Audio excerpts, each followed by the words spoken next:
High FM, 101.9 megahertz of life. So we, of course, have been following very closely the FIFA World Cup. And in fact, I've loved the fact that this is a way to bring countries together. But of course,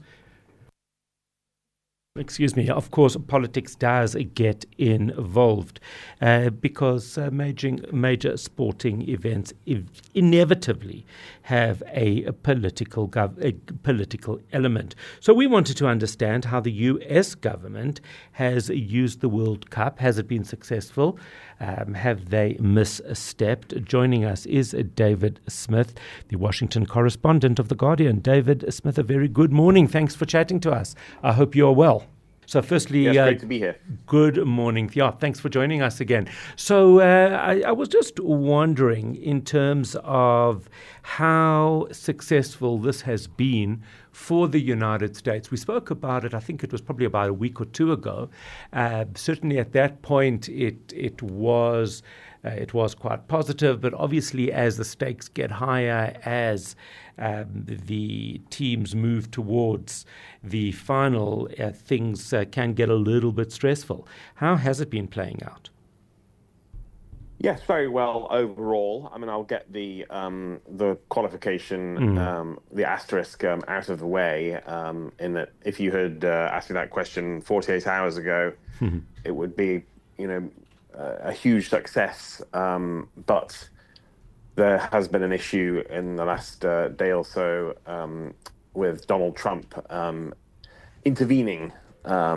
This was because Folarin Balogun, an American striker, got sent off, and Trump objected to this when he discovered Balogun would actually be suspended for the following match, and so he called Gianni Infantino, the head of FIFA, and indeed a FIFA committee then overturned the suspension, and Balogun was able to play against Belgium. And this has certainly caused a bit of uproar.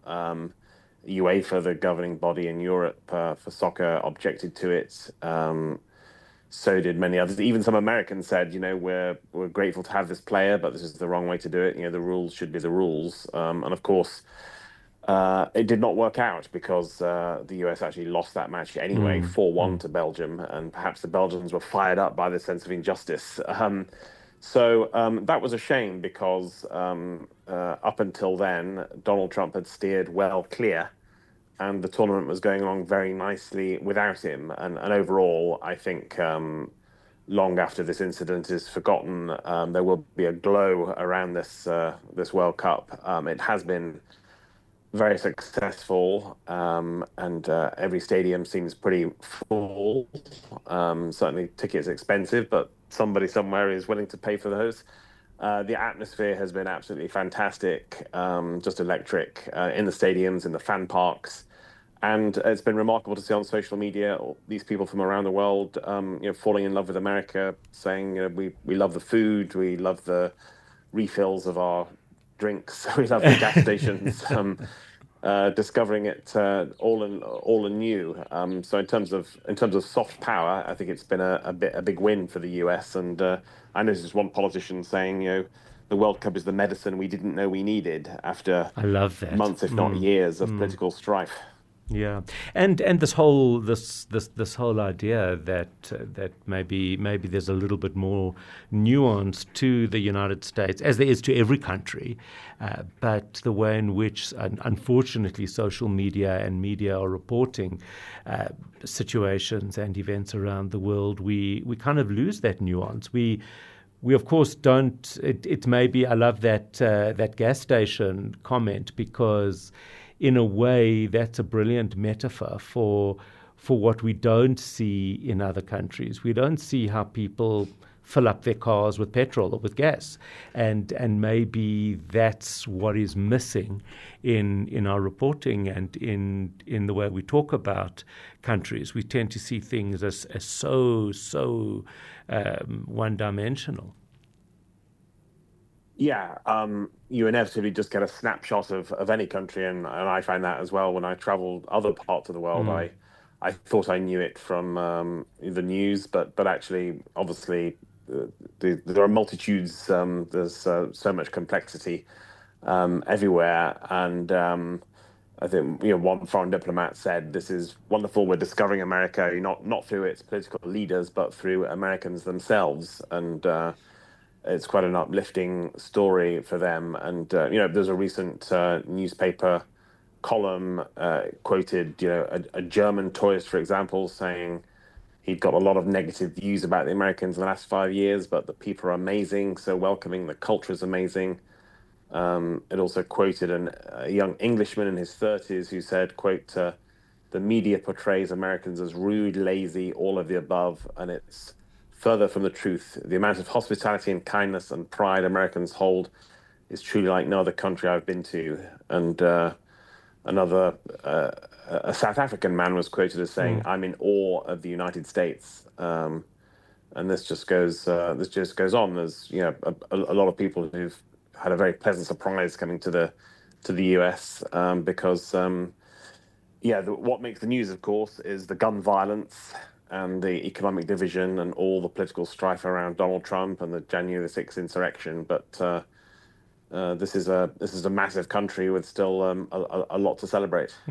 It's so interesting because I wonder if, and I'd love your thoughts on it, do you think that this could, recognition of this, could that lead to a different style of maybe not reporting, but of information flow? Or do we just simply go back, 2 months after the World Cup, do we go back to reporting the way we always have?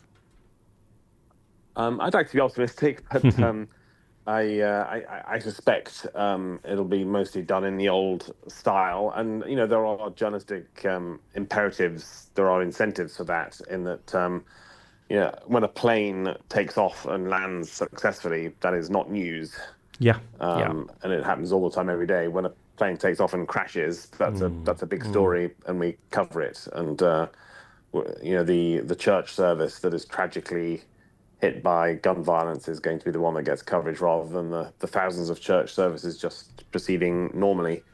But even so, I think there is a lesson in there about providing more rounded coverage, talking about the brilliant young internet entrepreneur who's invented something, or the great art exhibition exactly. that celebrates a thing. And I used to have exactly the same debate with my editors when I was reporting on South Africa. Yes, and it exactly. was, don't just give us crime and violence and inequality, but talk about all the great things to celebrate. It's so true. Do you think the fact that it was the United States 250th birthday over the weekend, did that also add to this flavor? Yeah, it really has been a remarkable summer here. And I was covering a few events last week for the 250th anniversary, including the weekend in Washington.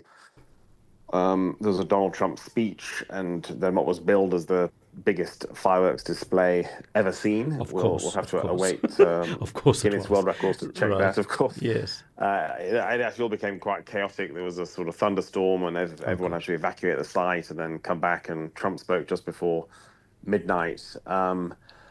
What I've heard a lot of people observe is that the official commemoration of America's 250th birthday was one thing, and actually a little bit anticlimactic and somewhat taken over by Trump to its detriment, and that actually drove people away. They felt it was too politicized, and for example, there's a great American state fair that was a little sad with not huge numbers of people, whereas in fact, much more sort of organically and spontaneously, the World Cup perhaps became the true celebration of America at this moment. And it's so interesting, Dave, because if I can make an observation, I've spoken to you a number of times, and the positivity and enthusiasm that I hear from you is so interesting because it is reflective of, as you said, a great summer where just for a little bit, even though of course politics continues and the difficult stories continue, but it also just allowed. It sounds like it allowed you and everybody else there, whoever obviously got involved in it, just a little bit of a reprieve. Yes, I think so. Some balm on the wound, if you like. Exactly. And It's so interesting to hear, and it's so good to hear, actually. yeah, and I think it's interesting because within the US there are huge political divisions, and it's very rancorous, and somehow everything becomes politicized, whether it's what TV show you're watching or Christmas or you name it. But somehow sport, and especially football, does seem to transcend that and united the whole nation. Not only watching the American team, but getting involved in the event altogether. And you could take that one step further and say on the global stage as well. The World Cup brings together countries who have nothing in common, who in other circumstances might be at loggerheads, but they all have to abide by the same rules of this sporting contest. Absolutely. And it's very easy for everyone to understand. It doesn't matter what language you speak.